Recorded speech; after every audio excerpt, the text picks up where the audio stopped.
Boa tarde a todos. Sejam bem-vindos ao nosso webinar, produzido em parceria entre a Grant Thornton e o KLA Advogados. O tema de hoje que nós vamos tratar é o tema de gestão de riscos e fraudes, né? As estratégias utilizadas para prevenção, investigação e reparação dos danos a todas as empresas, né?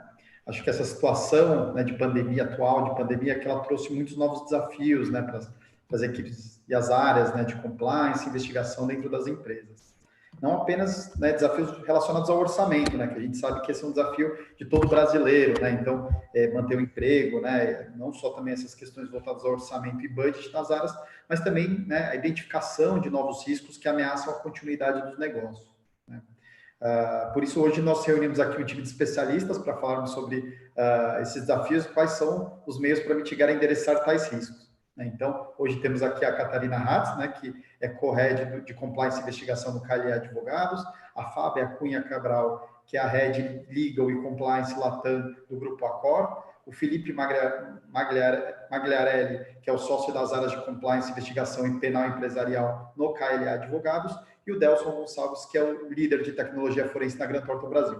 Eu sou o Vitor Pedroso, sou sócio responsável pelas áreas de forense, investigação e compliance na Grant Thornton Brasil e vou mediar hoje esse time aqui de especialistas, de pessoas que têm muito conhecimento, muito a compartilhar com todos vocês sobre as experiências, né, seja elas com relação aos seus clientes, com relação às suas empresas. Então, eu acho que hoje vai ser uma discussão bem interessante, bem legal aí, e eu peço que todos fiquem à vontade, né, para enviar perguntas aos nossos painelistas durante o evento, né. Acho que a gente vai fazer o possível para tentar responder todas as perguntas durante os 60 minutos, né, que vai ser o tempo que vai durar o nosso webinar, mas, de qualquer forma, após a realização do evento, pode ficar tranquilos que a gente vai fazer aí, a gente vai juntar todas as perguntas que não foram respondidas e nós vamos responder as pessoas que endereçaram por e-mail, tá bom? Bom, começando, então, vou começar agora com a Catarina. Tudo bem, Catarina? Olá, tudo bom, Vitor? E você? Tudo bem. Você pode ficar à vontade para dar boas-vindas aí para o pessoal, mas eu já vou te fazer qual vai ser a pergunta aí que você vai responder, tá bom? Eu acho que, considerando todo esse momento atual que os departamentos de compliance, né, estão sofrendo cortes de budget e até mesmo de headcount, como é possível realizar o gerenciamento de risco eficaz? Seja bem-vindo ao nosso evento. Obrigada. Primeiramente, eu queria agradecer a parceria de sempre com a Grant Thornton. Queria agradecer também a disponibilidade da Fábia, que é nossa convidada especial para abrilhantar aqui nosso bate-papo de hoje, porque a nossa ideia é bater um papo, de fato. Claro que esse momento é todo muito desafiador por vários motivos, e eu espero, enfim, colaborar um pouquinho com esse pontapé inicial das nossas discussões. Como o Vitor já adiantou, eu sou uma das líderes da área de Compliance e Investigações do KLA Advogados. A gente tem uma parceria muito bacana aí com a Grant Thornton. Particularmente no meu caso, essa parceria é de longa data, ela é anterior às nossas posições e instituições atuais. A gente já trabalhou junto, né? Vitor, Delson, o pessoal todo da Grant Thornton. Tenho muita estima, muito prazer sempre estar junto com vocês. E essa sua pergunta é muito difícil, né, Vitor? Você começou com a pergunta de $1 milhão. Hoje em dia, o grande desafio é, de fato, equacionar budget, headcount e o tempo, que é muito curto. Os desafios são diários, tanto o framework legal e regulatório quanto a realidade das empresas, por conta da pandemia, se alteram todos os dias, a todo momento, mais de uma vez por dia, algumas vezes. Então, eu diria que para você fazer, na verdade, um gerenciamento de riscos eficaz nesse momento, é importante e é primordial você ter mapeado o que você vai gerenciar. Então, eu acho que se debruçar sobre o seu programa de compliance e olhar o pilar do risk assessment, do mapeamento de riscos, é algo essencial. Tanto para as empresas que já possuem uma matriz, um heatmap, algo maduro e já construído, quanto para aquelas que não têm esse nível de sofisticação e que não tinham pensado nisso antes. Então, eu acho que nesse primeiro momento, ter um time multidisciplinar é essencial, tanto se você define fazer isso dentro de casa, quanto no momento em que você percebe que tem budget e tem a possibilidade de contar com especialistas, porque a partir de um time multidisciplinar, você evita o retrabalho, você evita ter que se debruçar novamente em riscos e questões já levantados que não foram vistos de forma holística e que, por isso, impactam o seu dia a dia. Então, eu acho que contar com um time multidisciplinar, como muitas vezes a gente já participou de vários projetos e construção de propostas em que a gente recheia de profissionais não só tecnologia e jurídico, mas dentro de casa a gente floreia e a gente popula esses projetos com profissionais de diferentes especialidades dentro de casa, a empresa tem que pensar a mesma coisa. A empresa, ao planejar um mapeamento de riscos, ela tem que pensar que ela tem que envolver diversas áreas. Para falar de um mesmo processo, muitas vezes você não pode conversar só com o jurídico. Você tem que permear todas as áreas que, de alguma forma, vão ter alguma ingerência dentro do seu processo. E aí eu dou um exemplo mais prático. Quando você fala, por exemplo, do risco relacionado à atuação dos terceiros, o seu processo de due diligence de terceiros. O ideal é que ele seja um processo que acontece a várias mãos.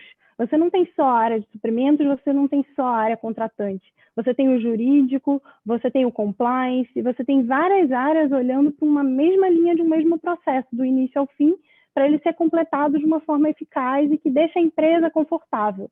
E é claro que você não vai fazer isso em todos os momentos, nesse nível de sofisticação envolvendo essa quantidade de departamentos diferentes. Se é uma contratação simples, que não representa risco, em que o terceiro não vai agir com órgãos públicos, não vai ser o seu porta-voz perante órgãos públicos, e isso é uma operação do dia a dia simples, você não vai investir em envolver tanta gente, com tanto tempo, ou até com especialistas, para dar uma opinião, em dar um go, no go, para algo tão do dia a dia. Agora, quando você está falando de um terceiro que vai interagir com órgãos públicos ou que tem uma função muito sensível dentro da sua instituição, por exemplo, quando a gente está falando de um processo de gestão de resíduos, de questões relacionadas ao ambiental, que é um risco que hoje em dia, desde os escândalos e questões, desde Brumadinho até hoje em dia, está no dia a dia, está na pauta de todas as empresas com um alto nível de impacto. Aí sim, aí é o caso de você envolver especialistas, aí é o caso de você, de fato, investir um pouco mais, tanto dentro de casa, quanto quando você olha para fora para uma contratação. Então, eu diria que essa multidisciplinariedade e essa sensibilidade com relação ao que vai ser visto, ela é muito importante.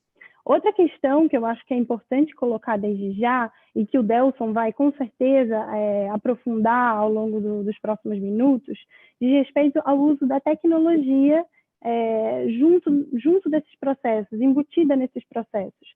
Muitas vezes, quando a gente está falando de organizações com um vendor master file gigantesco, com uma base de terceiros que realmente não permite uma análise manual, que é o caso, por exemplo, do Grupo Accor, e aí a Fábia vai poder trazer exemplos bem bacanas de como ela conseguiu trabalhar tudo isso, você precisa colocar a tecnologia dentro dos seus processos para fazer uma primeira triagem mais eficiente. E aí sim você consegue entender quais os terceiros que merecem uma dedicação de budget e de tempo maior e quais os terceiros que podem passar por um processo menos denso, digamos assim.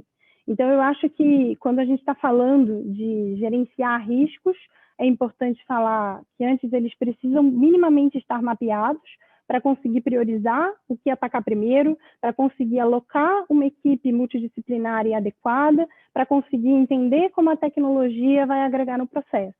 Então, eu acho que, para iniciar essa nossa discussão, que eu espero que seja recheada de perguntas dos participantes, como o Vitor já falou, a gente está com o Q&A aberto para receber inputs e informações de vocês. Eu iniciaria com essas considerações. Obrigada. Legal, Catarina.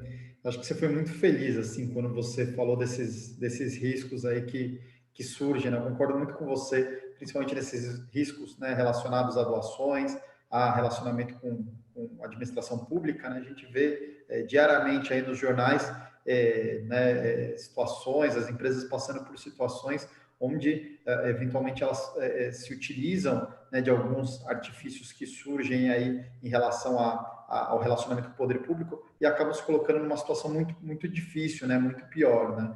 E aí vem até aquela questão que a gente fala, né, do triângulo da fraude, né? Que tem lá a racionalização, né? Onde as empresas, né, as pessoas que cometem atos ilícitos, né, ou atos irregulares contra, sejam administração pública ou administração privada mesmo, eles acabam racionalizando, né, utilizando isso para argumentar do tipo, eu estou fazendo isso para salvar a empresa, né, estou fazendo isso pelo bem da empresa, e acabam justificando realmente um ato irregular, né? Então, eu acho que você foi muito feliz. Eu acho que você também lembrou muito bem o Q&A, eu tinha esquecido, tá, pessoal? A gente vai abrir aqui né, umas perguntinhas aqui, na verdade, 2 perguntas durante o nosso webinar, para que vocês possam responder. Eu acho que é muito interessante a gente saber aí né, o que tem sido tido de dificuldade, né, durante esse período, principalmente esse período que nós estamos passando de pandemia, né, e até o que vocês têm, né, que obviamente fiquem todos à vontade para responder, mas geralmente quem trabalha nos departamentos de compliance vai ter, com certeza, mais, né, vai ter mais elementos para poder dar uma resposta mais objetiva, né? Então, muito legal, obrigado, Catarina, pela sua explanação. A segunda pergunta que eu gostaria de fazer aqui é para a Fábia. Boa tarde, Fábia, seja bem-vinda. Né, como a Catarina disse, estamos aqui com uma visita ilustre, né? Realmente uma pessoa muito experiente aí no mercado. A Fábia também é coordenadora do curso de compliance na FIA, né? Então ela é uma pessoa aí, além de, né, muito conhecimento na parte prática, tem também a parte, né, de disseminar o conhecimento, né? Bom, Fábia, a corporação qual você é head de compliance, né, faz parte de uma indústria que sofreu bastante, né, nesse período de pandemia. Você poderia contar um pouquinho para a gente sobre as ações tomadas pela sua equipe para identificar essas eventuais exposições de risco e como vocês fizeram para endereçar ou mitigar essas exposições adequadamente? Seja bem-vinda, boa tarde. Obrigada pelo convite, Vitor. Primeiro, eu queria muito agradecer, porque como coordenadora da FIA é super importante ter parceiros como vocês e ouvir pessoas experientes para levar para os alunos o melhor conhecimento que de mais atual tem no mercado. Então, é muito importante estar aqui com vocês hoje. De novo, obrigada. E como head da área de compliance de um mercado que vem sofrendo bastante, da mesma forma, porque a gente está o tempo todo buscando benchmark de mercado para retroalimentar a nossa equipe, né? Então, eu gostaria de contribuir com esses 2 olhares, né? Como FIA, nós estamos inseridos em contextos, em mercados que estão sendo super bem influenciados por causa da crise. Por exemplo, o mercado de gás, né? Diferente do que aconteceu no meu mercado atual como coordenador, como head da área de compliance e riscos, no mercado de gás, no qual eu sou professora de alguns alunos, a gente vem acompanhando algumas empresas, eles se deram super bem por causa da crise, né? Houve um aumento muito significativo de consumo de gás nas residências, muito significativo sob o aspecto de crescimento de faturamento. Isso também trouxe uma exposição, porque eles também tiveram que se reinventar quando tinham projetado e realizaram 20%, 30% mais. Então, quero contribuir em 2 mercados, no mercado que sofreu positivamente e no mercado que sofreu negativamente, né? Bom, como que nós estamos trabalhando? E nos 2 mercados, felizmente, a mesma forma. Criando um comitê de crise, acho que foram alguns steps. O primeiro deles foi criar um comitê de crise, e esse comitê de crise, na Cor hoje, é liderado por um coordenador de riscos. Então, isso é muito interessante, porque a área de riscos influenciando as outras áreas, levando o olhar de exposição e de urgência na solução, né? Então esse comitê de crise está desde março trabalhando e tratando, apagando o incêndio, tratando pontualmente cada risco que vai surgindo, cada exposição com implantações emergenciais, né? Esse foi o primeiro step. Segundo step foi que, em paralelo, criou-se um comitê para se avaliar os riscos de uma possível retomada em algum tempo. Isso também nos trouxe uma antecipação de problemas, porque quando a gente começou a trabalhar, quando foi criado esse comitê, e o comitê foi liderado por um head de negócio, com um olhar de mercado, de como retomar os negócios, como retomar o faturamento, como retomar as aberturas dos hotéis. Quando esse head estruturou esse comitê, ele também envolveu uma equipe multidisciplinar e começou a trabalhar na paralela com o comitê de crise em ações de mitigação de riscos de uma retomada. Então, será que seria possível reabrir os hotéis? Será que seria possível retomar os negócios do jeito com que nós gostaríamos? Então, de forma muito inteligente, esse comitê foi criado com uma equipe multidisciplinar e eles começaram a tratar.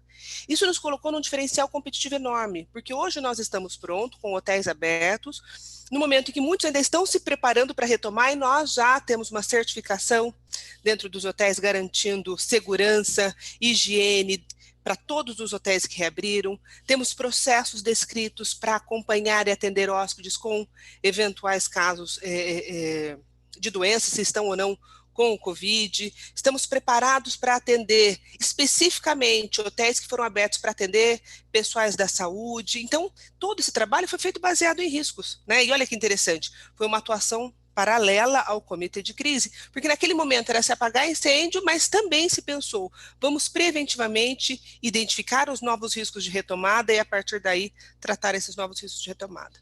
E um terceiro grupo, pensando também em riscos, mas os novos riscos que surgiram para o nosso mapa corporativo. Porque o nosso mapa corporativo era até início de 2020, né? Novos riscos que não eram conhecidos nem imaginados por ninguém, como mesmo a pandemia, nós não tínhamos a pandemia com esse nível de intensidade dentro do nosso mapa, né? Então, nós também estamos trabalhando num terceiro movimento, também de riscos, pensando em atualização do nosso mapa corporativo, visando garantir ações de integridade, garantir o melhor programa de compliance adequado às nossas novas necessidades, adequado aos nossos novos riscos e revendo todo o risco corporativo também pensando em tudo que surgiu depois da pandemia, né? Então, isso para um cenário em que nós tivemos que efetivamente nos movimentar pensando no alto impacto negativo, né? Vou falar um pouco para vocês desse mercado de gás, que eu acho que é um mercado muito interessante, foi uma grande sacada. Eles aproveitaram um grande momento de volume em que eles tiveram que repensar como garantir as vendas, garantir esse crescimento, garantir fornecimento, estando em home office. Então também foi uma novidade, porque é um mercado extremamente presencial, né? As bases ficam todas, todo mundo fica fisicamente provendo e produzindo gás, eles tiveram que se reinventar como produzir de forma online. Eu achei isso muito interessante. Eles aproveitaram o momento para chamar a atenção dos parceiros e dos colaboradores da importância de se ter um programa de riscos e compliance. Talvez não se desse atenção como estão se dando neste momento. Por quê? Porque eles não tinham enfrentado uma crise como essa, eles não tinham que ter pensado num comitê de crise que estabelecesse como seria um trabalho offline, como é atender cliente offline sem estar presencialmente, sem poder estar em loco com o cliente. Então, isso trouxe para o mercado positivo, que teve um grande crescimento, também uma atenção para a área. Né, eu acho que esse é outro ponto que eu gosto muito de comentar, e a gente discute isso com os alunos, discutimos muito isso na FIA. Como usar o compliance de forma positiva? Né? No momento de crise, muitas empresas pensaram em cortar budget. Muitas outras empresas pensaram em direcionar todos os seus esforços para outras áreas, esquecendo um pouco do compliance. O que nós propusemos na FIA para esses segmentos de negócio impactados positiva e negativamente foi discutir como garantir que o programa de compliance pudesse ser diferencial competitivo. Acho que esse é o grande ponto que eu quero colocar para vocês. Tanto na Core, onde nós tivemos que reinventar os negócios, e foi feito desse jeito que eu contei para vocês, quanto no cenário em que estava realmente com aumento de vendas, como a indústria de gás, em que eles olharam para o compliance e pensaram, como que eu torno o compliance um diferencial competitivo? No momento em que minha venda cresce 30% do que estava planejado, como que eu chego para os clientes e dou segurança de que sim, eu tenho um programa de compliance que vai me garantir a melhor atuação, uma atuação de maior integridade, processos mais seguros, uma equipe mais treinada, técnicos que podem estar no cliente. Então, na minha visão, assim, o que eu vi acontecer nessas duas frentes foi o diferencial de se pensar em riscos, tornando o compliance diferencial competitivo, tornando o compliance uma ferramenta de se viabilizar mais negócio, de se pensar no negócio de forma a mitigar riscos, a garantir que o negócio continuasse na sua linha de crescimento ou minimamente tivesse uma retomada segura para a empresa. Acho que essas foram as grandes atuações assim, que eu gostaria de dividir com vocês e que, de fato, também me fizeram, como Compliance Officer, repensar a forma de fazer, né? Pensar ações preventivas, olhando para o risco e olhando para a continuidade de negócio. A gente se tornou mais business partner. Acho que essa foi a grande sacada de colocar o compliance em favor das áreas para se viabilizar negócio. Legal, Fábia. Nossa, é uma visão bem ampla sua. Obrigado por ter compartilhado. Acho que se alguém tinha a famosa pergunta, né?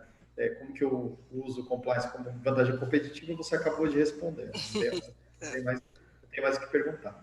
E eu acho que é isso mesmo, né? Mostrar como que o compliance funciona de forma positiva. As pessoas vêm para o comitê ou o formato de gestão de crise, muitas vezes só para apagar incêndio. Não é esse o objetivo. Às vezes, o apagar incêndio é você já pensar na retomada, né? Como que você vai lidar depois com os desafios que vêm logo depois, né? E muitas vezes fica preso nessa gestão de crise, de resolver o problema de forma ortodoxa e não se pensa muitas vezes nos quais caminhos que podem ser tomados para que você possa gerir o risco do negócio, porque no final das contas o compliance é isso, compliance é gestão de risco, né? E como que ele contribui com a tomada de decisão do negócio para que o negócio consiga crescer de forma sustentável e consiga se desenvolver de uma forma muito mais adequada. Legal, Fábio, obrigado aí por compartilhar. Agora eu vou perguntar para o Felipe. Tudo bem, Felipe? Boa tarde, seja bem-vindo. Obrigado, boa tarde a todos. Bom, Felipe, já tem uma pergunta para você aí, mas eu vou deixar para daqui a pouquinho, tá? Eu vou fazer essa aqui primeiro, já fizeram uma pergunta para você, então já se prepara. Ao se deparar, né? Porque quando a gente fala de gestão, né, dessa parte de gestão de risco, a gente está pensando muito na parte preventiva. Mas às vezes, o controle, o processo, a gente só sabe que ele não funciona quando ele falha, né? Então, é assim que funciona o processo de gestão de riscos, né? Você cria uma série de controles, acha que seus controles são lindos, maravilhosos, mas no final das contas você só vai descobrir que eles não funcionam quando realmente eles falharem. E aí vem uma tomada de decisão importante, né? Que é como reagir em relação a isso, né? Então, quando alguém se depara com uma suspeita de fraude, né? Qual a melhor forma de se preparar ou executar um plano de investigação, né? Ainda mais agora, em tempos de pandemia, né? Como é que a gente faz investigação, né? Como é que faz investigação via Skype, via Zoom? O que você tem sentido disso, né? Existe alguma questão que precisa ser observada quando se faz esse tipo de investigação de fraude interna, né? Como que você tem visto aí esse desafio, esse novo desafio do novo normal ali? Obviamente, além de tudo aquilo que você já tem de experiência que você pode compartilhar conosco. Obrigado, seja bem-vindo. Obrigado, eu que agradeço.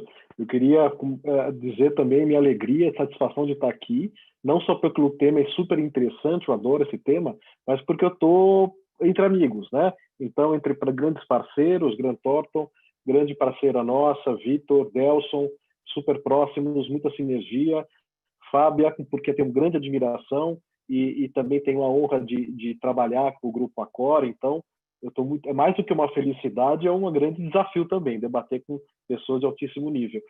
Bom, essa pergunta, eu precisaria de todo um painel para falar sobre essa pergunta, né? Porque fraude, as investigações de fraude costumam ser complexas, então teria há muita coisa a se falar, mas eu vou tentar pensar o principal. Eu acho que em tempos de pandemia, primeiro que precisamos pensar que é preciso priorizar atividades do compliance, né? E quando você se vê diante de uma suspeita de fraude, esse é o tipo de suspeita, e investigação de fraude é o tipo de atividade que a empresa precisa investigar necessariamente.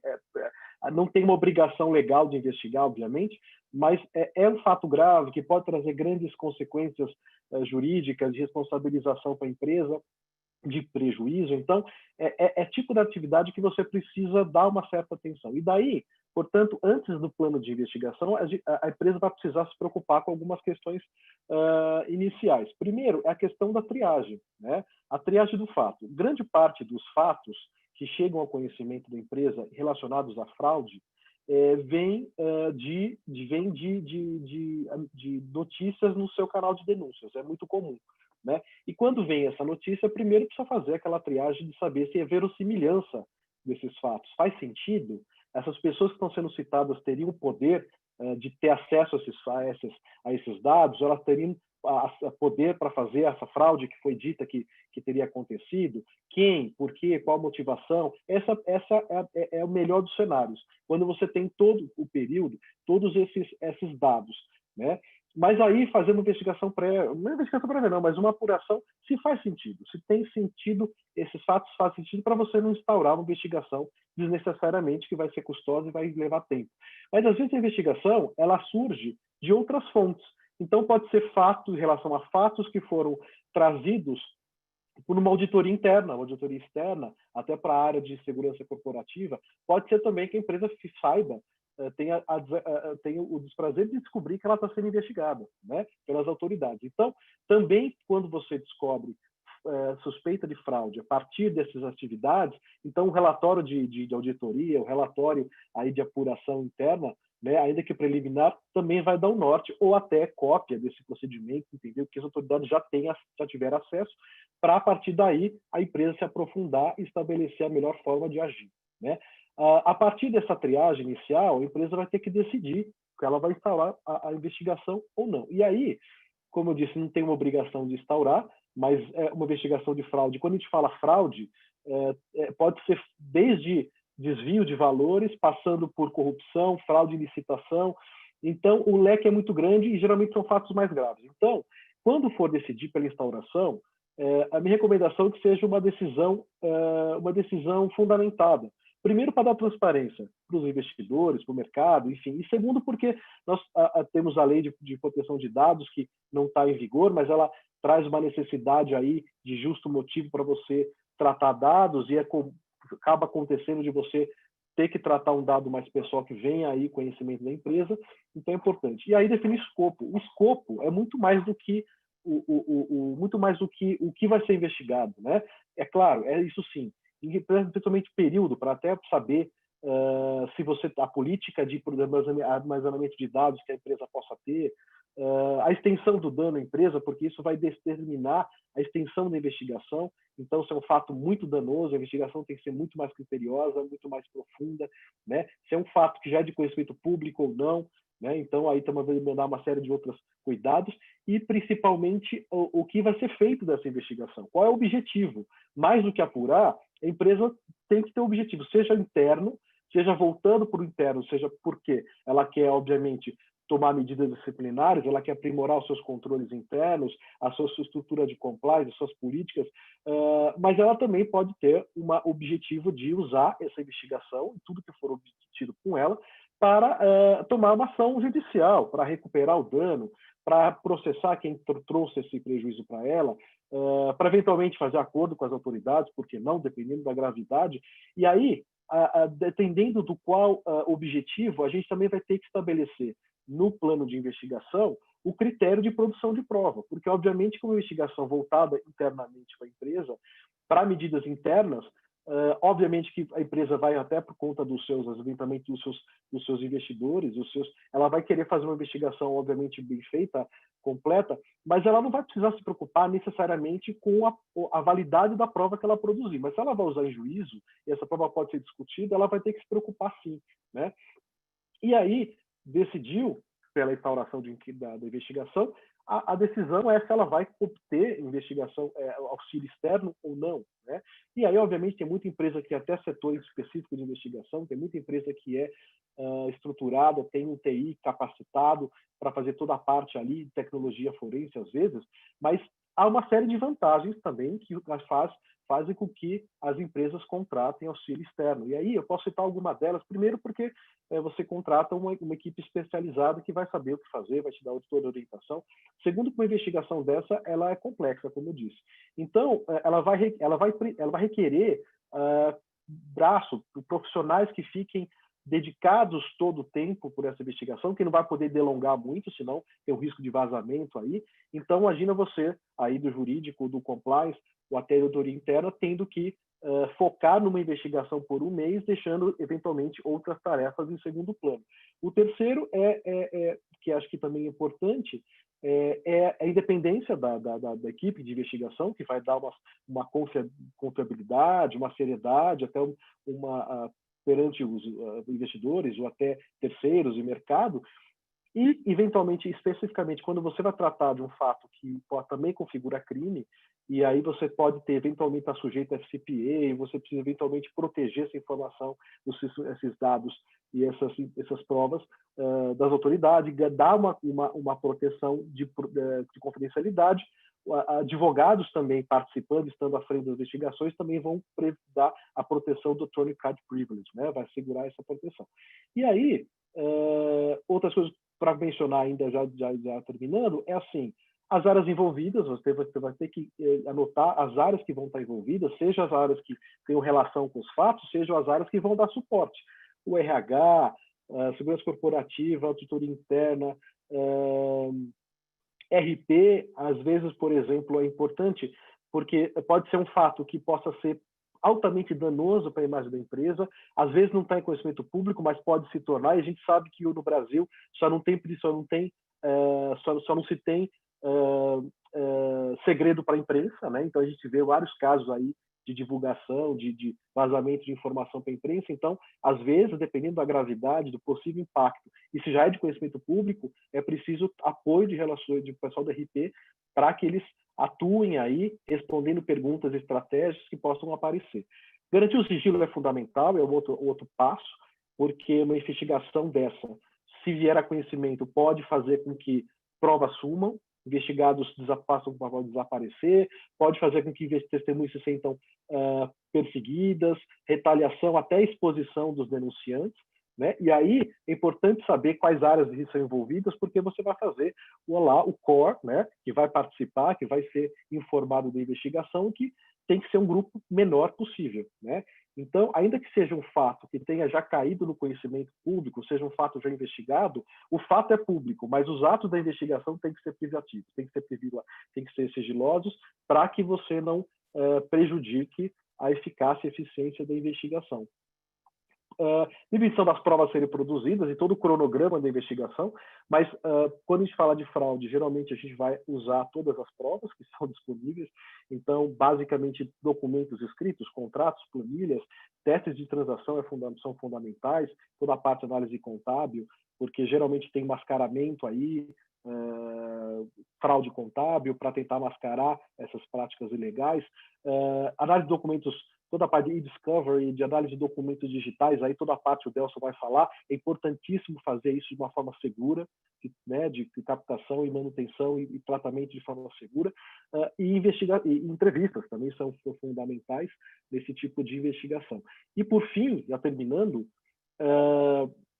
é definir o formato do relatório. Então, no final da investigação, você vai fazer um relatório, mas a depender da estratégia que você vai ter com essa investigação, esse relatório pode ser diferente. Então, se tiver um fato que não está no conhecimento público e a empresa decidiu não divulgar para as autoridades, não compartilhar, você quer mantê-la sob sigilo. Então, você vai tomar suas medidas internas, aprimoramento dos processos, mas você, eventualmente, a melhor forma é fazer uma apresentação de PowerPoint sigilosa, sem compartilhar documentos.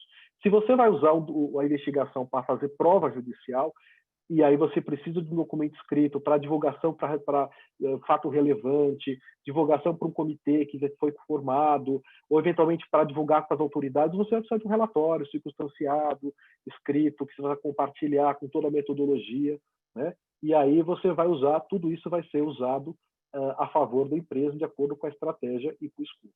Bom, eram só essas palavras, obrigado pela disposição aí. Legal, Felipe, obrigado aí. Realmente, de fato, né? Muita coisa aí. O Felipe tentou resumir, acho que o máximo que ele pôde aí no tempo recorde, mas foi muito, muito bom, muito esclarecedor. Obrigado.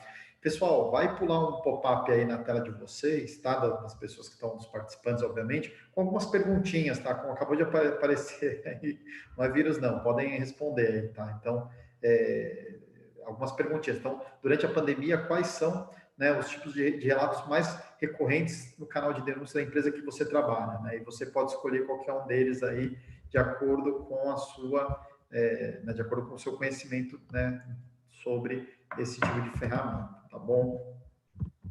Bom, mais adiante, seguindo com o Delson, e aí, Delson, aproveitando, né, o Felipe citou algo muito interessante aí, que é o uso da tecnologia, né, tanto na parte preventiva quanto na parte investigativa, né? Como que, né, na sua opinião, né, como que você tem visto aí, com base na sua experiência de mercado, como que o monitoramento de dados de RP ajudam na prevenção e detecção dessas fraudes, né? Como que utilizar os dados a favor, né, da área de compliance, como que isso tem sido eficaz através das diversas ferramentas que existem aí, ou né, de formas, né, de outros artimanhas que existem para você conseguir monitorar dados, né? Seja bem-vindo, boa tarde para você também, Nelson. Boa tarde a todos, né? De novo, é um prazer inenarrável estar com esse time aqui de notáveis. Bom, seguindo, né, direto ao ponto, todas as companhias que têm um RP estruturado, seja SAP, seja Salesforce, até os, né, RPs focados em inventário de materiais e até em produção, tá? Eles já estão programados para certos alertas. Então, cabe ao compliance, a controles internos, né, até mesmo a área de risco, a entender como funciona esses alertas e entender, né, na verdade, a regra do negócio. Então, vamos lá, né? Vou dar um exemplo mais simples aqui, né? Você tem lá uma regra na sua empresa que o pagamento tem que passar por um nível de aprovação X, né? Primeiro o comprador, depois a pessoa que solicitou e o diretor financeiro. Seguindo essa linha, né, o compliance, uma coisa importante que eu não falei ainda seja amigo da sua TI. Tá? Esse é um dos principais conselhos assim que eu posso dar para compliance officer, até para a área de controles internos. Tá? Sejam amigos da sua TI, porque eles que vão setar esses alarmes para vocês, né? E dizer até onde isso pode ser feito, até onde isso não dentro do sistema da companhia. Então, o próprio sistema ele vai te dizer quando que algum processo fugiu do fluxo normal da companhia, né, o fluxo que já foi acordado, tá? E até eventualmente te mandar alerta sobre eventuais discrepâncias de valores muito altos ou valores que foram eventualmente pagos fora das datas especificadas. Isso tudo é configurável em sistemas. Então, use a tecnologia ao favor de vocês, né? Eu vou até agora citar uma pergunta que colocaram no nosso chat aqui, né? A Juliana Reis falou que tinha diretores que valorizavam muito segurança da informação, mas não tanto a área de compliance. Então, Juliana, aproveite que a sua companhia tem sistemas muito eficientes de segurança da informação e use esses sistemas ao seu favor, tá? Para gerar alertas para você, não só para a área de TI, não só para a área de risco, né? Não só com relação a malware, a invasão, mas você pode setar esses alarmes também para você, no intuito de monitorar o teu RP, né? Uma das coisas legais que o reporte da CFE mandou para a gente, né, de informação esse ano, foi que 86% das fraudes nas empresas, elas são asset misappropriation, né? Então, alguém está roubando alguma coisa, seja um inventário, né? Então, seja um artigo físico, né? Subtração ali de itens de inventário, seja valores pequenos dentro da companhia. E como isso tudo, eles são monitorados, né, essas subtrações, elas acontecem via sistema, porque o fraudador ele tem conhecimento do processo da companhia, então ele tenta dobrar esse processo a favor dele, né, para tentar, obviamente, não ser pego. E é justamente aí que você consegue atuar, né? Você entende essas pequenas variações que não deveriam acontecer, coloca alarmes sistêmicos e imediatamente, até do diretor financeiro perceber que está acontecendo, né, variações dentro do sistema financeiro, você já chega lá e já apresenta essa informação, né? Obviamente, que nem o Felipe falou, né? Faz uma checagem ali de viabilidade antes, mas com esse tipo de dado, o compliance ganha muita celeridade e conforme ele vai colocando isso para as áreas, para o CEO, né, para o comitê de ética da companhia, o compliance vai ganhando ali um patamar de tipo, olha, ele realmente está observando, está sendo assertivo, tá? E em contrapartida, a empresa também ganha porque, sabendo que eles estão sendo monitorados, esse monitoramento está funcionando, tá? A chance de risco,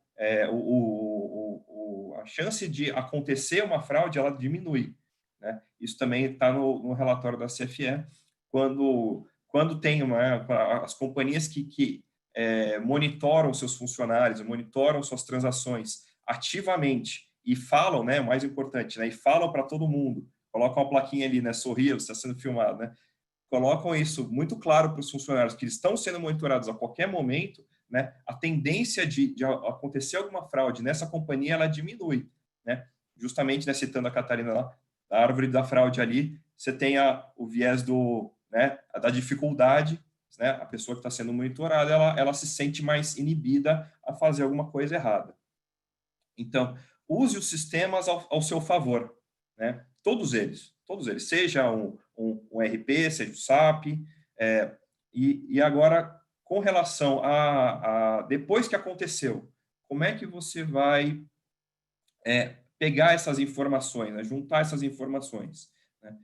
Elas já vão estar lá no seu sistema, né? Uma coisa importante é justamente você manter a cadeia de custódia dessas informações. Então, a partir do momento que você receber um alerta, que é um alerta que você entende que é crítico, né, que demanda uma investigação, desse momento em diante já começa a sua cadeia de custódia para a coleta dessas informações. Então, você vai pegar, né, é interessante ter o log do sistema, né, ter o alerta que foi gerado, ter a transação, vai juntando isso, tá? E se você partir para uma investigação externa, excelente, você já tem essa base, né, de informações que você pode passar para o seu advogado, para a empresa de consultoria contratada para a investigação, que ela vai fazer a coleta dessas informações e vai partir daí, ou elas já vão servir de base para uma coleta até mais robusta, feita por esse time externo,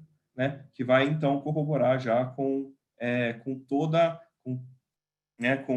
a cadeia de custódia e a veracidade dessas informações. Então, a partir do momento que você já recebeu um alerta e começa a juntar informações, mesmo que dê uma pane no sistema, mesmo que, no caso de e-mails, né, ou documentos, que esses documentos sejam apagados, você já realizou uma cópia e uma coleta dessas informações. Então, pelo menos a informação já não é perdida. Isso é de grande valia depois para uma investigação externa posterior, que a gente entende que não é imediato, né? Imediato é ali o recebimento do alerta e o trabalho do compliance, do time interno de investigação, mas você já tendo essas informações, você já corrobora muito com qualquer investigação futura que vai ser feita sobre isso. Tá? Então, entendendo a estrutura tecnológica da sua empresa, né? O que você pode e o que você não pode fazer em termos de tecnologia dentro dela. E tendo ali a sua TI com uma parte, né, consultiva e com uma parte muito aliada, vocês vão ter muito sucesso em usar os sistemas que a sua companhia já tem para fazer o monitoramento, né? Sem precisar despender aí mundos e fundos, tanto em tempo quanto em dinheiro, para conseguir fazer um monitoramento efetivo. Eu acho que, por enquanto, é isso, porque eu poderia falar isso aqui o resto da tarde, se vocês quiserem. Pior que é verdade, né, Delcio? Obrigado aí pela sua explanação. Realmente, né, existem muitas formas aí, a tecnologia ela é um aliado, né, na gestão de risco, assim. Depois que as empresas entendem o quão importante é investir na parte de tecnologia, né, não só do compliance, né, no ambiente de tecnologia, né, no ambiente de TI, de toda a organização, elas entendem o quanto isso ajuda, né, a criar controles mais efetivos, a criar processos mais efetivos, para que você possa tornar, né, a sua prevenção, né, algo mais natural, para que você consiga, né, pegar esses elementos que são, né, grandes ferramentas e utilizar eles no seu dia a dia. Né? Obrigado, Delcio.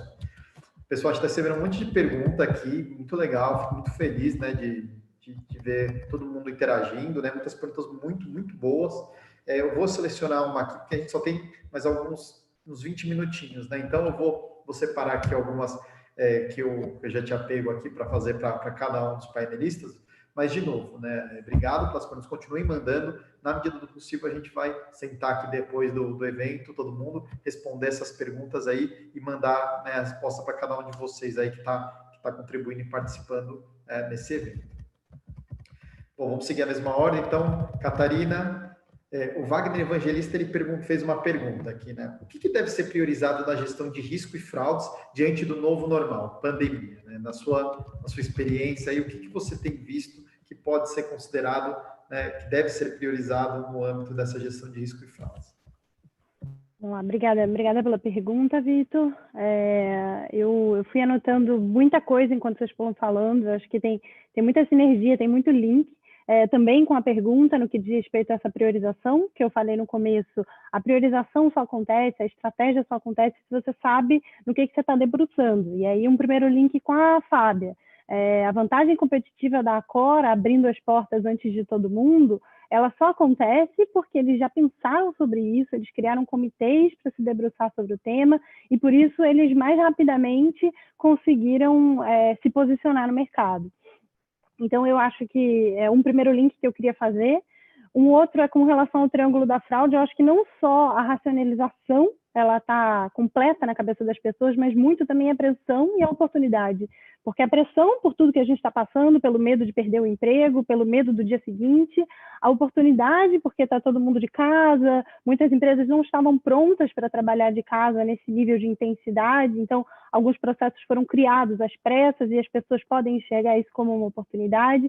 Então, acho que o triângulo fica aí completamente finalizado e, com isso, às vezes, o próprio canal de denúncias recebe uma quantidade maior de relatos, porque as pessoas se sentem, às vezes, mais à vontade em casa e também com medo, às vezes, elas colocam questões que elas não colocariam num outro cenário diferente do que a gente vive hoje. Então, tudo que o Delson, o Felipe, todo mundo foi falando sobre a construção de um processo de triagem e depois você identificar, investigar, tudo se conecta muito. Eu acho que você fecha um ciclo, né, do que deve ser o compliance, identificar, evitar, identificar, punir. E aí isso tem muita ligação com os riscos, porque a gente quer fazer tudo isso em cima do que são os maiores riscos.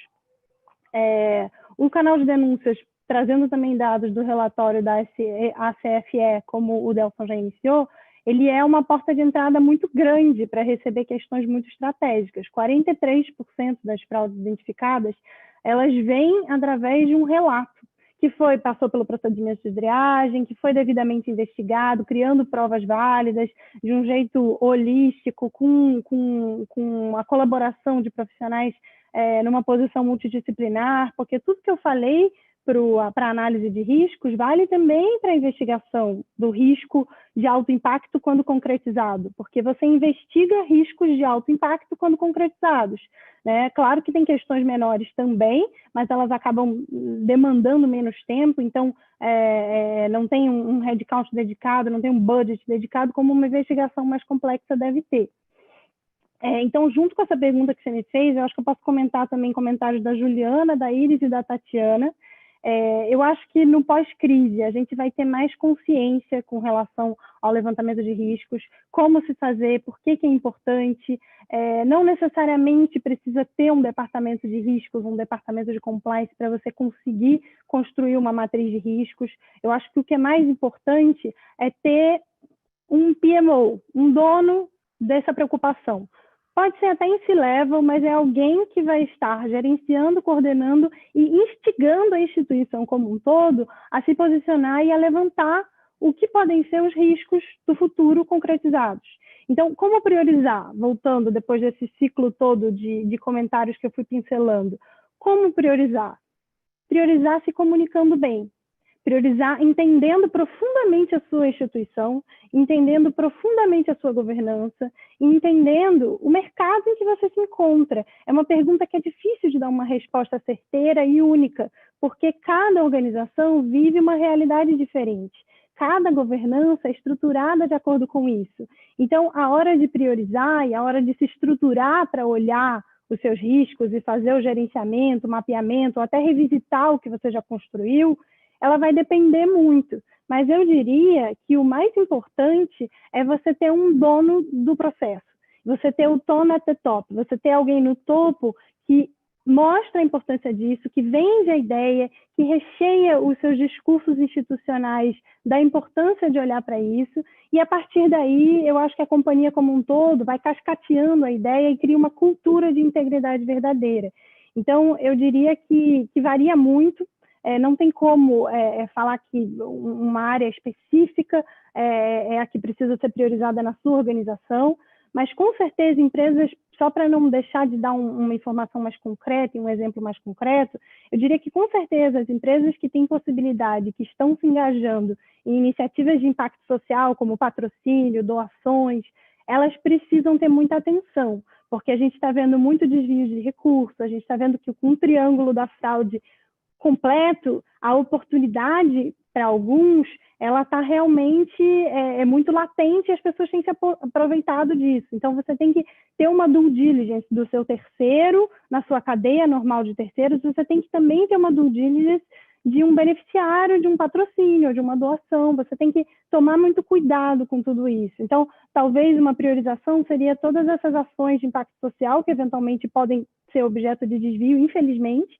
e todas as suas ações que também envolvem uma interface mais direta e um corpo a corpo com órgãos públicos. A gente está vendo aí que CGU, Ministério Público, estão com muitas ações coordenadas, investigando e com uma lupa muito grande, muito perto de como os recursos estão sendo direcionados, de como as interfaces com o governo estão acontecendo. Então, eu acho que seria bem importante a empresa ter isso em vista. E tem uma matriz de riscos também que ali a tecnologia com um levantamento que é baseado no framework legal ao qual ela está sujeita. Então, você tem leis, você tem regulamentos específicos para o seu negócio que tem que dar inteligência por trás da lógica da tecnologia para você, de fato, ter o alerta crítico que o Delson falou, ter os gatilhos corretos. Então, eu comentaria tudo isso. Obrigada pelo espaço, espero ter comentado bem aí a pergunta. Com certeza, Catarina, foi muito boa a sua contribuição. Pelo benefício do tempo aqui, deixa eu já perguntar para a Fábia também, para dar tempo de todos falarem novamente. Fábia, tem uma pergunta que fizeram direcionada para você, que foi feita pela Andréa Silva, e eu já vou emendar outra, tá? Porque uma é só responder objetivamente, a outra já é discorrer um pouquinho mais.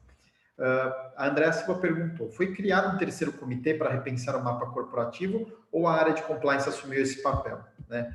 E aí o João Santos, ele levantou aqui uma questão importante, ele falou, há uma grande dúvida da administração quanto à definição de matriz de riscos de negócio da empresa versus matriz de riscos e controles de cada um dos processos de negócio. Ele pediu se você poderia falar um pouquinho sobre como isso funciona e como que você, dentro da Cor, como que você trabalhou esse tema, tá bom? Então, se você precisar que eu repita as perguntas, eu repito, tá bom, Fábio? Porque eu fiz duas aí. Você está no mudo, Fábio. Desculpa, respondendo a Andréa primeiro, não foi criado um terceiro comitê, porque a área de riscos é junto com a área de compliance, nós somos uma única diretoria, riscos e compliance. Então, a área de riscos liderou esse comitê junto com o compliance, é uma área única, né? Então, por isso, nós não precisamos criar um terceiro comitê. Mas a minha dica, para quem não tem área de riscos, é que se estruture esse mapa de riscos, tendo um terceiro à frente do trabalho, né? Na Cor, nós também contamos com apoio de terceiro para fazer o mapa de risco, mesmo tendo uma área de riscos, traga um profissional especializado, né? Eu acho que isso tem toda a diferença, isso traz isenção, isso traz uma assertividade e uma agilidade. Quando a empresa tem uma dificuldade de ouvir ou entender quais são os riscos prioritários, se você tem um parceiro, como por exemplo o KLA, fazendo o mapa de risco comigo, assertivamente a gente vai ser mais bem ouvido. Por quê? Porque é um terceiro de fora, com experiência, especialista no tema, que traz um benchmark de mercado, que conhece tecnicamente o mapeamento de risco. Então, é como se um terceiro entrasse na operação e, com a sua expertise, conseguisse nos ajudar a entender quais processos trazem maior exposição, né? Então, essa é a minha dica aí para a Andréa, tá? Foi nós mesmos que tocamos, mas dá para fazer também dentro da área de compliance com a ajuda de um especialista, tá? Acho que essa é a minha dica. Respondendo a segunda pergunta, qual é a diferença? Como você faz a identificação de riscos corporativos e identificação de riscos de processos corporativos? Foi essa a pergunta, Vitor? Tá certo? É isso? É isso, né? Ele perguntou como que você difere, né, a questão da matriz de risco da empresa, né, da governança, né, falando no macro, e a matriz de risco controle de cada um dos processos de negócio, né? Como que você trabalha esses dois aí, como que você junta, une e faz com que eles se conversem? Nós estruturamos da seguinte forma, né? A primeira coisa que nós fizemos foi identificar os riscos de negócio com o nosso comitê executivo. Então, nós fizemos entrevistas com a alta administração e desdobramos dentro do planejamento estratégico quais os riscos que nós tínhamos, qual a exposição que nós tínhamos dentro do planejamento estratégico, né? Feito esse deployment, nós fomos processo a processo do planejamento estratégico. Então, assim a gente conseguiu paralelizar. Eu tenho meu mapa macro de gestão, de riscos de gestão, e tenho o micro de cada processo que me entrega uma linha do planejamento estratégico, né? E daí eu fiz workshop de riscos com as áreas de negócio, individualmente, uma equipe multidisciplinar, combinando as áreas de negócio, e nós traçamos aí um mapa de risco, identificando probabilidade, impactos financeiros, para conseguir priorizar o nosso mapa, né? Que é um ponto que eu queria, inclusive, complementar, até para dar uma dica de como nós fizemos. Frente ao volume de iniciativas de compliance, para conseguir priorizar, nós usamos a nossa matriz de risco. Aquilo que trazia o high risk era prioridade versus o impacto financeiro que nós tínhamos. Então, todo o programa de compliance foi revisado agora em 2020, baseado no mapa de riscos de compliance. Aquilo que tinha mais exposição e trazia maior impacto foi priorizado por uma questão simples de tomada de decisão. Não temos dinheiro para fazer tudo, vamos fazer o quê? Aquilo que traz maior exposição e maior impacto financeiro, né? Então, foi assim que nós fizemos. Então, a minha dica é, contrate um terceiro para ter com você um bom mapa de risco. A segunda, eu queria fazer um gancho com o que o Delson falou rapidinho, porque é super importante, que é ter um sistema para te ajudar na prevenção. Aí a empresa passa a te olhar, porque se você fala de forma subjetiva, pelo menos a minha experiência, agora vou dar uma experiência como professora, quando a gente fala de mapa de risco para os alunos, que são gerentes, coordenadores de áreas de compliance, eles ficam muito subjetivo. Quando a gente começa a colocar a tecnologia para monitorar e levantar possíveis impactos, você começa a chamar a atenção da alta administração, você sai da subjetividade. Então, o que o Delson colocou é super importante. Se você tem condições, se você sabe que esse é um processo que te traz exposição, busque parceiros que tenham tecnologia para flegar no seu sistema e conseguir monitorar. Né? Mesmo que você não tenha uma área de monitoria, você pode fazer isso dentro do compliance, vai ser super bem visto. É supervisão de business partner, né? Usar a tecnologia para conseguir monitorar os seus processos e te atuar com um risco antes que ele se materialize. Então, é uma forma preventiva. Queria fazer um link com o que o Delcio falou, porque eu achei demais, assim. De fato, se a gente para olhar isso, você vai ter uma outra fala dentro da empresa. A área de riscos tem uma outra importância, sai da subjetividade, né? E passa para a materialidade, porque ele está monitorando e está vendo claramente que tem algo que está sendo, enfim, está mudando o comportamento dentro dos sistemas. Legal, Fábia, obrigado aí pela sua... Nada, imagina. A gente vai por aí, Vinícius, põe aí a resposta faz o pop-up aí da resposta da primeira, né? Então a gente já faz aqui a apuração dos votos, né? Tivemos 112 votos aí. Fraude e conflito de interesses deu 21%, né? Corrupção 2%, assédio moral 19%, discriminação e preconceito 12%, outro 58%. O outro sempre ganha, né? Pessoal, se vocês puderem aí, quem respondeu outros, colocar no nosso chat o que seria esses outros, para a gente poder ter uma ideia aqui, a gente até tentar aproveitar essa conversa aqui para colocar, porque ganhou outros, né? A gente imaginava aí assédio sexual, né? O Júlio respondeu, né? Então, se coloquem aí, e aí o Vinícius já vai colocar outra perguntinha para vocês, tá? Enquanto a gente já olha o próximo, já faz mais duas perguntinhas aí para o Felipe, né? Então, né, para vocês aí que já responderam a primeira, né, peço aí que respondam a segunda, né? A segunda, em quais ações a empresa que você trabalha tem planeja investir durante a pandemia ou no início da retomada das atividades, né? Isso levando em consideração a maturidade do programa de compliance da sua empresa e as principais lições aprendidas, né? Aí vocês respondem aí, tá bom, pessoal? Bom, Felipe, vamos lá. A Juliana Reis perguntou aqui para você. Felipe, né, como ela direcionou para você, a gente pergunta, né, a gente dá prioridade para quem direcionou. Felipe, como começar o trabalho de convencer a diretoria sobre a importância de uma gestão de fraudes, uma vez que pode surgir o sentimento de ofensa ou desconfiança, principalmente em empresas de porte mediano? A pergunta foi feita pela Juliana Reis para Felipe. Felipe, por favor, fique à vontade para responder. Obrigado, Vitor. Obrigado, Juliana. Na verdade, eu vi que também tem uma pergunta bem parecida à da Andressa.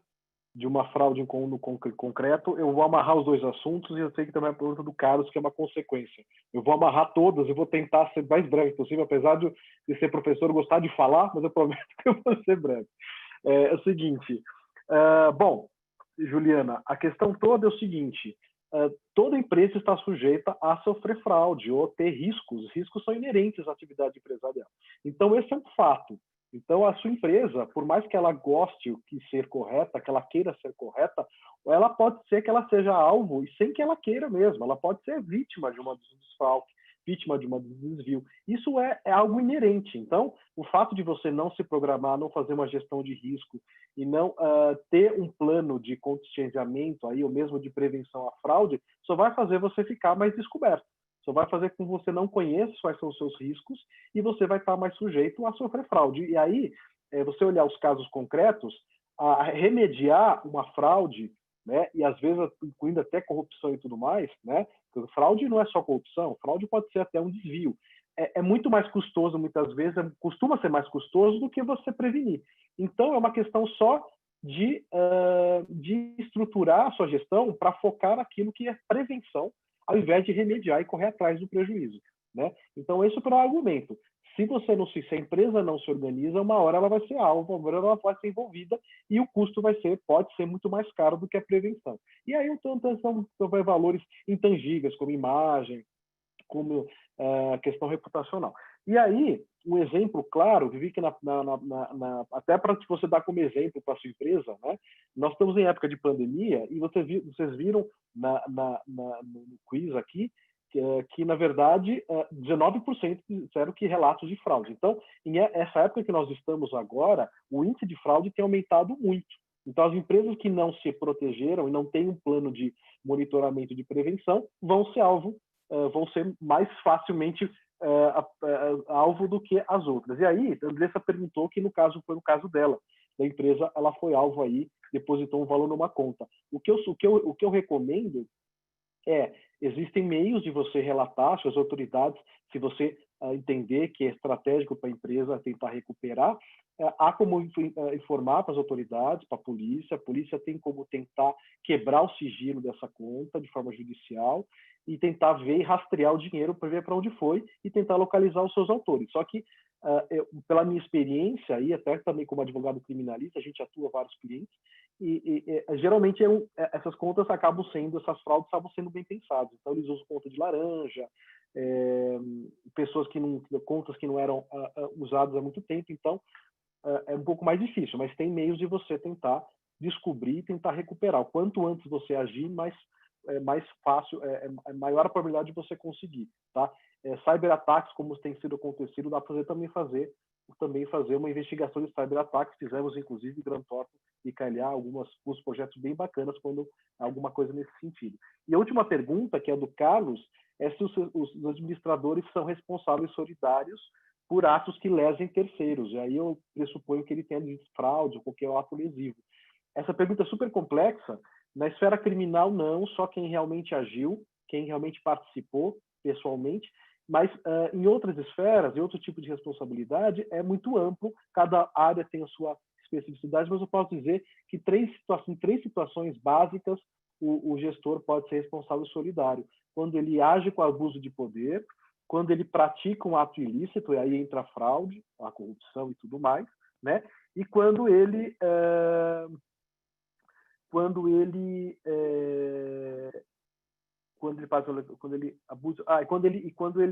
descumpre a finalidade da empresa, tá? Eu tinha anotado as coisas aqui. Então, fugiu da finalidade do contrato social, praticou ato ilícito e abuso de poder na gestão. Eram essas as minhas colocações. Espero ter respondido a pergunta de todos. Legal, o Felipe fez já foi bom, hein, Felipe? Já fez aí juntou algumas perguntas e já tentou responder todas, mas foi muito bom, legal. E aí, Delson, né, aí em linha com o que você falou da parte de tecnologia, eu vou tentar juntar duas perguntas também. O Sérgio Oliveira perguntou como que a tecnologia pode ajudar em algo neste tema. Aí ele exemplificou aqui. Temos, por exemplo, uma plataforma mobile via celulares que pode ser configurada para qualquer gerenciamento de informações criptografadas e que converse com qualquer sistema, de SAP ou Excel, né? Essa é a primeira pergunta. E a segunda do Vladimir, como que a governança de IT, GRC, contribui para o TI ser mais eficiente aos programas de compliance e gestão de riscos? Se quiser que eu te repita, Nelson, eu repito aqui, mas fica à vontade. Não, perfeito. Isso é legal porque é o seguinte, né? O monitoramento, ele não serve só para bases estruturadas. Hoje, as companhias já têm, né, parte do sistema, da infraestrutura de TI, ela já contempla outros sistemas que ajudam a gente monitorar dados não estruturados. Que são não estruturados? E-mail, conversa de WhatsApp, documentos que foram colocados ali nos file servers. Né?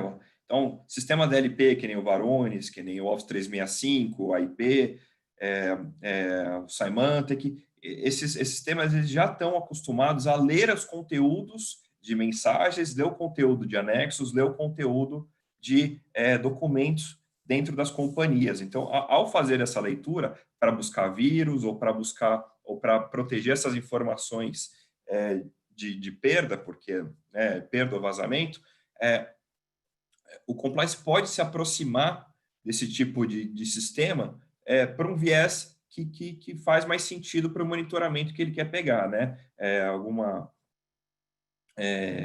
Que é fraude, corrupção, roubo de informação e até roubo de materiais ou problemas financeiros, ou subtrações financeiras da companhia. Tá? Então, né, no caso do Sérgio ali, que ele falou que já tem um MDM, né, que é um gerenciador de dispositivos móveis, muito bom isso aí. Tá? Só que quando a gente foca em dados não estruturados, o legal é focar em pessoas, né, e não só em tipos de alerta, né, ou padrões de monitoramento. Então, você vai lá escolher, né, quem são as pessoas que apresentam maior risco. Então, compradores, diretores, CEOs que podem ter um eventual desvio dessas pessoas causa um grande impacto na companhia. Tá? Então, você elege esse grupo de pessoas e você consegue monitorar essas pessoas até por meio de palavras-chave. Então, vamos lá, se um diretor mandou um e-mail para um grupo, para um domínio que é de um concorrente, ou para e-mails pessoais, né, que não são corporativos, seja dele ou seja de outras pessoas. Então, isso pode gerar alertas para você. E você vai ter acesso a essas informações, né, de novo, né, para olhar e você avaliar o contexto, se vale a pena seguir com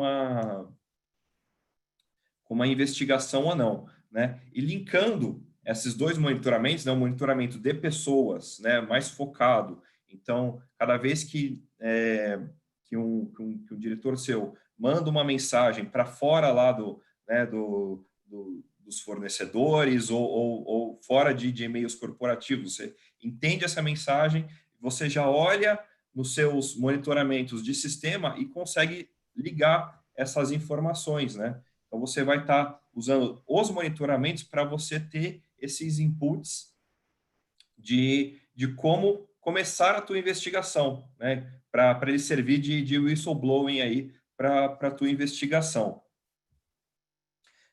Com relação a outra pergunta, tem até uma pergunta agora acrescentando da Andressa, que ela falou aqui que foi, né, recebeu uma fraude por e-mail ali. No momento de pandemia, isso tem crescido. Tá? Vocês veem agora até celebridades já tiveram Twitter hackeado e usaram o nome dessas pessoas para fazer algum tipo de fraude lá, para pedir dinheiro para os outros, né, em Bitcoin. Isso tem crescido, infelizmente. É necessário, sim, que qualquer tipo de nova interações, né, novas interações entre fornecedores sejam validadas. Então, eu tenho ali a conta que eu já sei que essa conta é do meu fornecedor. Se ele trocar de conta, eu tenho que validar. Eu não posso simplesmente acreditar nessa informação que foi mandada há meia hora atrás e simplesmente mudar a conta que já foi validada antes. Tá? é muito importante esses tipos de validações, justamente porque nesse período, né, os hackers também estão em casa, estão com bastante tempo livre para achar brechas dentro dos controles das companhias. Tá? E o que você faz depois, né? Depois que você recebe uma fraude, né? Segue a cadeia normal que nem a gente já discutiu aqui, né? Pega todas as informações possíveis, já monta uma timeline ali de eventos do que aconteceu, né? Quem foi o primeiro a receber a informação de troca de conta, né? Quem foi que validou, quem foi que fez a operação, quem que eventualmente confirmou essa operação que depois foi fraudulenta, né? Isso vai corroborar com você depois. Vai em órgãos competentes para conseguir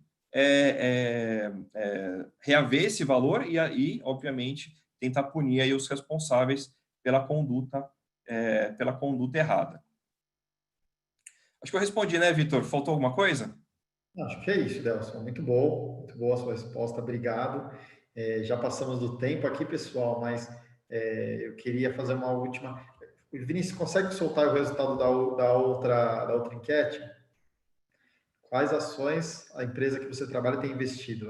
Conscientização, né? Treinamentos e comunicação aqui está na frente, seguido de perto pelo readequação e elaboração de políticas e procedimentos, que é um tema que a Catarina tratou aí bastante, e depois gerenciamento de risco e prevenção de fraudes, que a Fábia também falou bastante sobre o tema.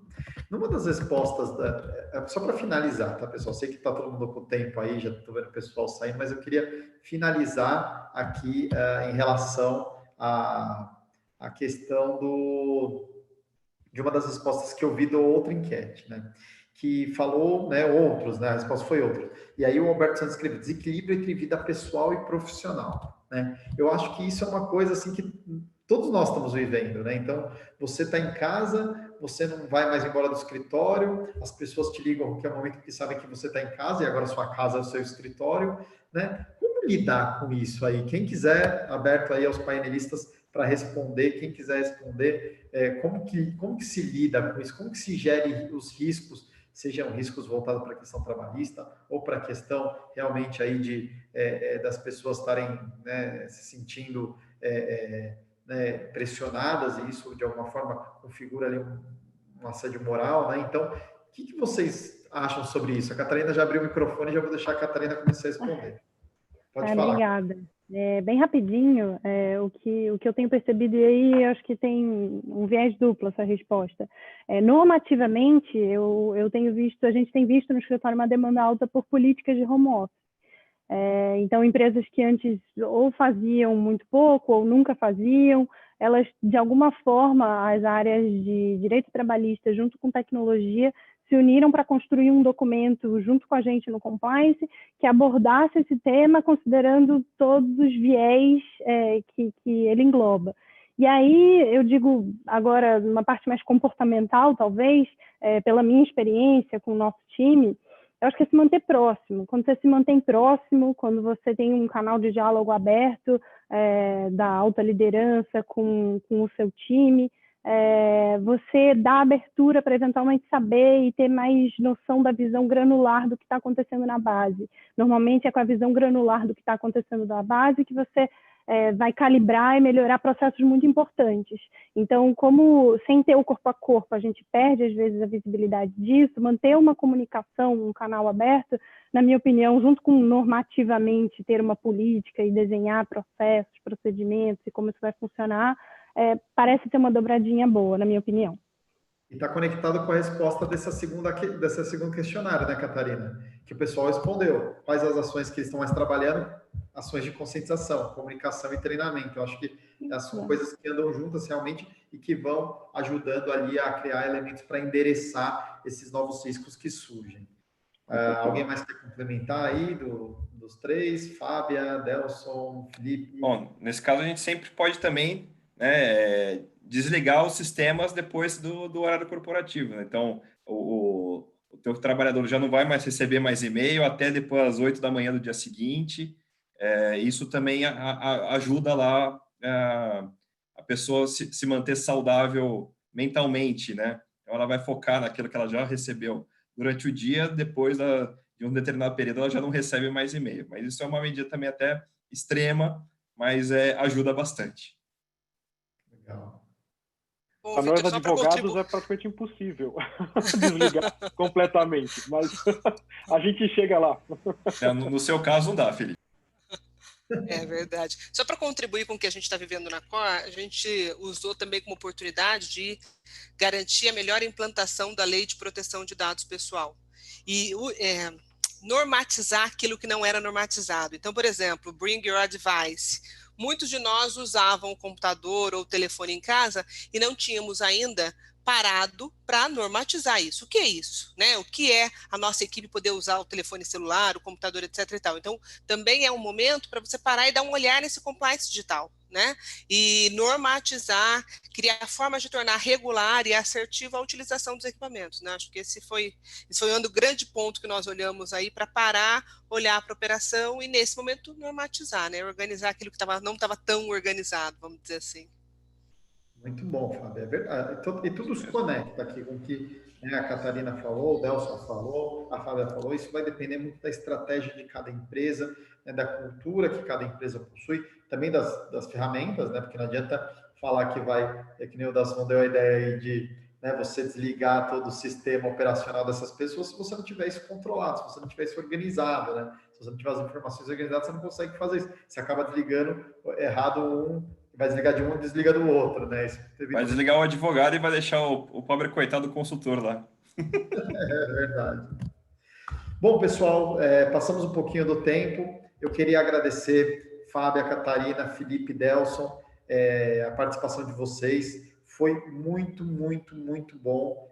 Aqui tem os nossos contatos, pessoal. Infelizmente, não deu tempo de responder todas as perguntas. Ficaram aqui várias perguntas a serem respondidas. Nós nos comprometemos aqui a sentar depois do evento para passar a gente aqui as respostas para cada um responder. E aí vocês, né, tiverem qualquer dúvida, estão aí os contatos de todas as pessoas. Se quiserem direcionar perguntas também, falar, né, fazer qualquer tipo de contribuição aí com qualquer um dos profissionais, então aí os contatos, fiquem à vontade.